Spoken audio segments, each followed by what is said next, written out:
Good morning. मी प्राध्यापक doctor D K More, professor and head department of economics, KRP Kanya महाविद्यालय Islampur. Online lecture सिरीजमध्ये आज आपण 8व्या व्याख्यानामध्ये केम्ब्रिज समीकरणे या सिद्धांताचा विचार या ठिकाणी करणार आहोत. हा सिद्धांत रोखशिल्लक सिद्धांत या नावानेही ओळखला जातो. तसेच तो केन्सचा रोखता अभिलाषा सिद्धांत म्हणूनही ओळखला जातो. फिशरने चलन संख्यामान सिद्धांत गणिती स्वरूपात मांडून पैशाचे मूल्य कसे ठरते हे सांगितलेले आहे. त्याने आपल्या सिद्धांतात असे गृहीत धरले आहे की पैशाची मागणी ही वस्तू व सेवांच्या खरेदी विक्रीसाठीच, म्हणजेच विनिमय व्यवहार पूर्ण करण्यासाठीच केली जाते. फिशरच्या मते पैशाची मागणी स्थिर असते, कारण अल्पकाळात वस्तू व सेवांचे उत्पादन मर्यादित असते. म्हणून पैशाच्या मूल्यावरती पैशाच्या मागणीचा परिणाम होत नाही, तर फक्त पैशाच्या पुरवठ्याचाच परिणाम होतो. पैशाचा पुरवठा वाढवल्यास पैशाचे मूल्य कमी होते व पैशाचा पुरवठा कमी केल्यास पैशाचे मूल्य वाढते, असे मत फिशरने मांडलेले आहे. परंतु फिशरच्या या दृष्टिकोनावरती मार्शल, रॉबर्टसन, पिगू व केन्स या केम्ब्रिज विचारवंतांनी मोठ्या प्रमाणात टीका केलेली आहे. त्यांच्या मते फिशरचा हा दृष्टिकोन संकुचित आहे, कारण त्याने पैशाचा विनिमय माध्यम म्हणूनच विचार केला व मूल्यसंग्रह या कार्याकडे दुर्लक्ष केले. केम्ब्रिज विचारवंतांच्या मते पैशाची मागणी ही फक्त विनिमयाच्या माध्यमासाठीच केली जात नाही, तर लोक मूल्यसंग्रहासाठीही पैशाची मागणी करतात.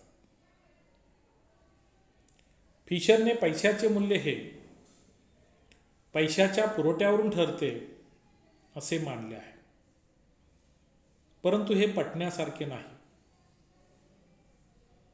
काही काळ फिशरच्या मताप्रमाणे समाजात पैशाचा पुरवठा वाढवला तर वस्तू व सेवांची खरेदी वाढते. त्यामुळे वस्तू व सेवांची किंमत वाढेल. त्याचा परिणाम पैशाचे मूल्य घटेल. याउलट पैशाचा पुरवठा कमी केल्यास पैशाचे मूल्य वाढते. परंतु केम्ब्रिज विचारवंतांच्या मते पैशाचा पुरवठा वाढवल्यास किंमत पातळी वाढेलच असे नाही. त्यामुळे पैशाचे मूल्य कमी होईलच असे नाही, कारण देशातील पैशाचा पुरवठा वाढवल्यानंतर लोकांच्या हातात जो पैसा येतो तो त्यांनी खर्च न करता आपल्याजवळ रोख स्वरूपात ठेवल्यास वस्तूच्या किमती वाढणार नाही व पैशाचे मूल्य कमी होणार नाही. म्हणून केम्ब्रिज विचारवंतांच्या मते पैशाच्या पुरवठ्यावरती पैशाचे मूल्य अवलंबून नसते, तर पैशाचे मूल्य हे पैशाच्या मागणीवरती अवलंबून असते. कारण पैशाचा पुरवठा अल्पकाळात स्थिर असतो. लोक स्वतःजवळ रोख पैसा राहावा या उद्देशाने पैशाची मागणी करतात. केम्ब्रिज विचारवंतांच्या मते लोक स्वतःजवळ पुढील 3 हेतूसाठी रोख पैसा ठेवतात. 1. दैनंदिन व्यवहार हेतू. दैनंदिन व्यवहार सुरळीत पार पाडण्यासाठी लोकांना काही पैसा स्वतःजवळ ठेवावा लागतो, कारण असे व्यवहार रोजच्या रोज पार पाडावे लागतात. 2. दक्षता हेतू. व्यक्तीला भविष्यकाळात कोणत्या अडचणी येतील हे सांगता येत नाही. अशा अडचणींना यशस्वीपणे तोंड देण्यासाठी व्यक्तीला काही पैसा स्वतःजवळ रोख स्वरूपात ठेवावा लागतो. 3. सट्टेबाजीचा हेतू. अर्थव्यवस्थेतील बदलत्या परिस्थितीचा फायदा उठवण्यासाठी लोकांना काही पैसा स्वतःजवळ ठेवावा लागतो. वस्तूच्या किमतीत होणारे बदल, शेअरच्या किमतीत होणारे बदल, व्याजदरात होणारे बदल इत्यादी बदलांचा फायदा घेण्यासाठी लोक स्वतःजवळ रोख पैसा ठेवतात. वरील हेतूंच्या पूर्ततेसाठी जरी लोक पैशाची मागणी करत असले तरी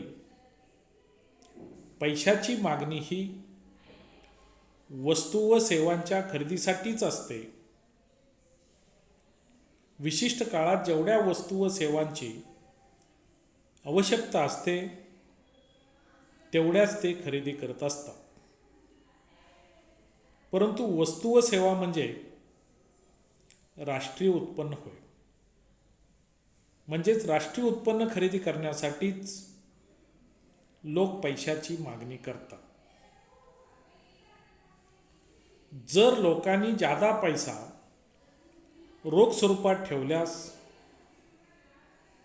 मूल्यसंग्रहाची मागणी जादा असते. त्याचा परिणाम वस्तू व सेवांची मागणी कमी राहते.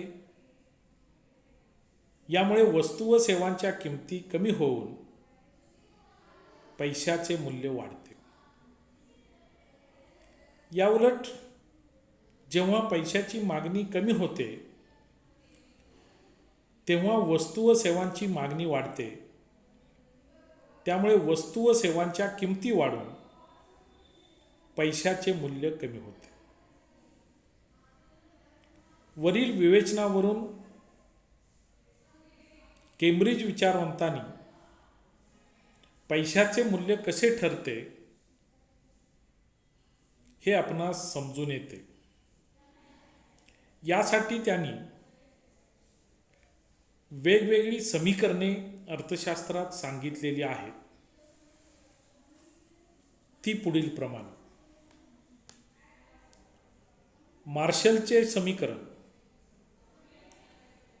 पैशाचे मूल्य कसे ठरते हे दाखवण्यासाठी मार्शलने पुढील समीकरण मांडले.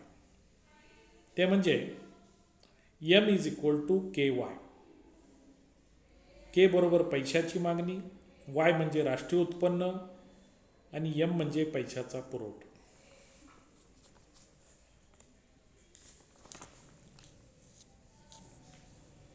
रॉबर्टसनचे समीकरण. रॉबर्टसनने पैशाच्या मूल्याबाबत फिशर प्रमाणेच समीकरण मांडले. ते म्हणजे P = M/KT. पिगूचे समीकरण. पिगूने पैशाचे मूल्य दर्शवण्यासाठी पुढील प्रमाणे समीकरण मांडले. P = KR/M. P बरोबर पैशाचे मूल्य, K बरोबर पैशाची मागणी, R बरोबर राष्ट्रीय उत्पन्न आणि M बरोबर पैशाचा पुरवठा. आणि शेवटी केन्सने जे समीकरण मांडले त्याचा विचार करत असताना पिगूने जे समीकरण मांडले ते अपुरे असल्यामुळे पैशाच्या मूल्याबाबत केन्सने आपले स्वतंत्र समीकरण मांडले. त्याच्या समीकरणात लोक स्वतःजवळ रोख स्वरूपात पैसा का ठेवतात याचे स्पष्टीकरण दिलेले आहे. त्याच्या मते n is equal to p into bracket k plus R K dash किंवा p is equal to n divided by k plus R K dash. केनच्या मते समीकरणातील k, k डॅश व आर हे घटक स्थिर आहेत, त्यामुळे p वरती n म्हणजे कागदी चलनाचाच परिणाम होतो. या केम्ब्रिजच्या समीकरणावरील किंवा सिद्धांतावरही अनेक विचारवंतांनी टीका केलेल्या आहेत. त्या पुढील प्रमाणे: 1. या समीकरणात राष्ट्रीय उत्पन्नाची कल्पना मांडली आहे, परंतु राष्ट्रीय उत्पन्न अचूक मोजणे फार अवघड आहे. त्यात अनेक अडचणी येतात. त्यामुळे या सिद्धांताचा उपयोग मर्यादित प्रमाणातच करता येतो. 2. केन्सने पैशाच्या मूल्याबाबत जे समीकरण मांडले आहे ते चुकीचे आहे, कारण त्याने समीकरणात जी किंमत पातळी दर्शवली आहे ती उपभोग्य वस्तूचीच आहे.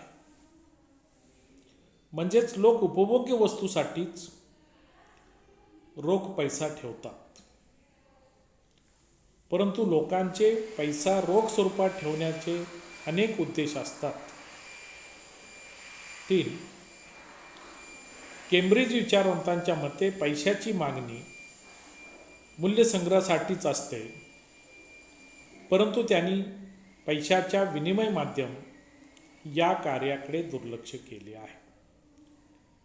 4. केम्ब्रिज विचारवंतांच्या मते पैशाची मागणी कमी जास्त झाली की पैशाच्या मूल्यावर देखील कमी जास्त परिणाम होत असतात, परंतु त्याने पैशाच्या मागणीत बदल का होतात याची चर्चा केली नाही.